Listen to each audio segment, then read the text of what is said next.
For my video thesis, I'll be finding out the answer to the question, can virtual reality be used in the future of storytelling? To do this, I'll be using a variety of primary and secondary research sources. So let's start off by looking at a brief timeline of virtual reality. Virtual reality can be traced back to 1838 as stereoscopic photos and viewers. In 1929, the Link trainer was created by Edward Link. This technology was used as a flight simulator for people going to war. Just a few years later, Stanley G. Weinbaum released a story called Pygmalion Spectacles, which is famous for predicting virtual reality. In the 1950s, a cinematographer called Morton Heilig developed a technology known as a sensorama. This was a theatre cabinet which is designed to simulate all the senses. Ivan Sutherland developed the Ultimate Display in 1965, which was used to simulate reality to the point where one could not tell the difference from actual reality. The actual term virtual reality was first used in 1987 by Jaron Lanier. More recently, several big-name companies have their own branded virtual reality headsets. These companies include Google and HTC. The Oculus Rift virtual reality headset made a huge breakthrough in the history of VR, as the headset was sold to Facebook in 2014 for a staggering $2 billion.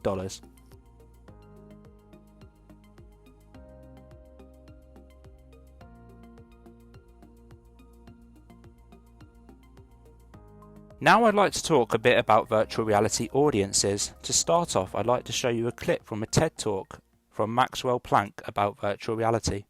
And right now, I don't think that word works anymore. An audience implies that you simply observe and listen, and in a VR story, you participate. Participant, that doesn't feel right. That feels too sterile, like you're in a lab experiment. We didn't like user, because a user, that doesn't feel right. You don't use a story. And a player, that's what you use for games and puzzles. My favorite word is visitor. And I really like this word because it captures how you feel like you're invited into the story. And it implies how the storyteller needs to be mindful of how they host you in the worlds they create, and how they introduce you to the characters in whose stories you're entering. These are the early days of this medium. We're still figuring out how to use presence. We're still figuring out the techniques and the words like look-ats. And we're finding that the audience is actually a visitor. Catherine Allen, the founder of Lumina Immersive, carried out a study into virtual reality audiences. She discovered that 17% of people have used a virtual reality headset.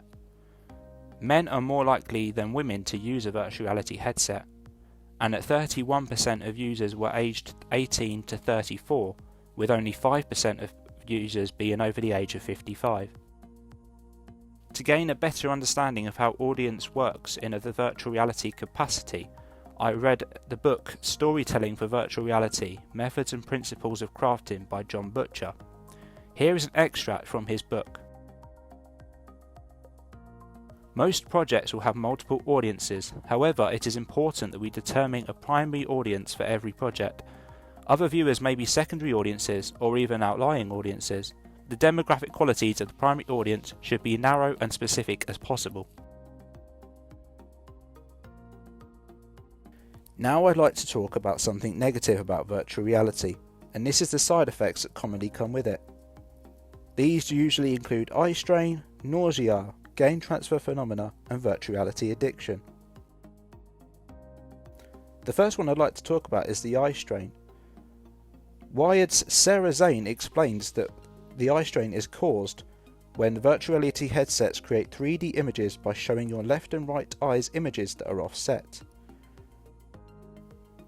The nausea is usually caused when the user's eyes think the body is moving but the inner ear doesn't. Virtual reality headset manufacturers are currently working to reduce motion sickness by improving motion tracking and increasing the frame rates. Now I'd like to mention game transfer phenomena. It's commonly known as GTP, which is largely restricted to the gaming community.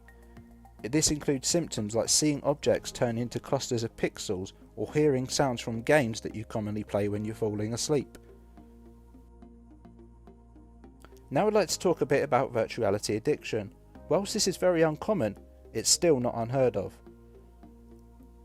It's definitely not unheard of for gamers to become so immersed in a game that they continue playing to the detriment of their self-care or the care of others. I'd now like to speak a little bit about the future of virtual reality in storytelling. To start off, I'd like to show you a clip from a TED Talk by Anthony Geffen. All these mediums have to be driven by the storytelling. The storytelling has to push the technology, as we found with 3D. You cannot expect to just have the technology you have. You have to push it. People have to create better technology. There is no doubt that new things are happening in VR, and there's new headsets, there's new software, there's new just about everything coming. But it's the stories that are going to drive this medium. I want to think when somebody puts their first headset on, they are blown away and they realize this is a storytelling medium. From an article I saw on CNET.com from Mark Sorrells, he claims virtual reality isn't dead. It's a silly thing to say. Ideas as perpetual as virtual reality do not die, they simply go into hibernation before being lifted off the shelf, dusted off and reintroduced as a brand new dream, a renewed promise waiting to be fulfilled. I found a rather interesting blog post on idtech.com. They have some rather interesting thoughts about the future of filmmaking. They said filmmaking has always been propelled by technology. Advances in camera technology and practical special effects propelled blockbusters like Star Wars, Back to the Future and Jurassic Park.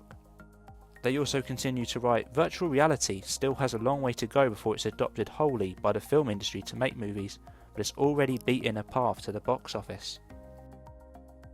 And a future prediction from them says, it's not too far-fetched to think in the future you'll go to the movies for a completely customised movie experience, sort of like Ready Player One. As previously stated, I also needed to carry out some primary research. In order to do this, I decided to create a short virtual reality film myself. I wasn't exactly 100% certain of what sort of thing I wanted to shoot, but I did want to convey a narrative. I went with the idea of using a house to convey a burglar breaking in and trying to find something. Due to the whole experience being immersed in a virtual reality kind of world, it gave the viewers the experience of being able to look around the room and see if they could find what the burglar was looking for. That was the idea of the narrative, to immerse the viewer as much as they possibly could. Following on from this, I decided to ask a few of my classmates if they wouldn't mind watching the film and giving me their personal views on the film. Here they are.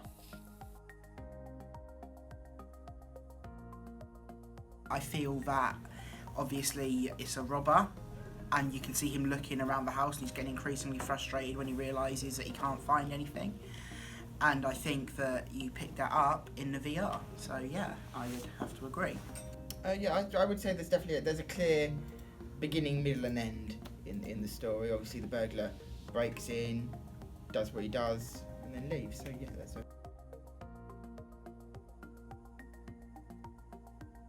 I think the use of VR, the fact that you could look around the whole room and you could see kind of where the burglar might end up going or what he might steal, and obviously his facial reactions when he realised there was nothing to take. What worked well was that you could definitely tell the story was going on. There was no confusion for the audience.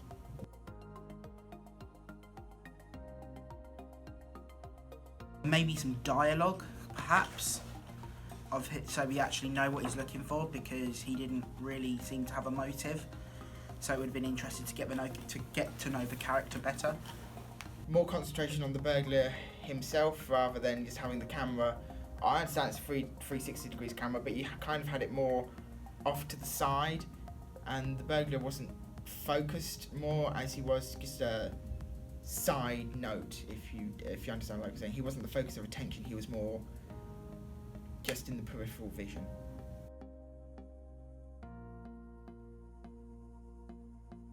And one day it will go away from headsets and they'll use brainwave manipulation like in the Matrix, so that you can be plugged into a machine and you can walk around VR scenery. That's what I predict. I think it'll be a while before we see like virtual reality headsets in cinemas or anything like that. But I definitely think there is a future for the industry if it's done correctly. So to give you an answer to the question, can virtual reality be used in the future of storytelling? The answer would be yes. Virtual reality still has a lot of bumps in the road, but is well on the way to becoming a huge aspect in the future of storytelling, especially in the way in which films are made and seen by viewers. I've been Jack Lee, thank you.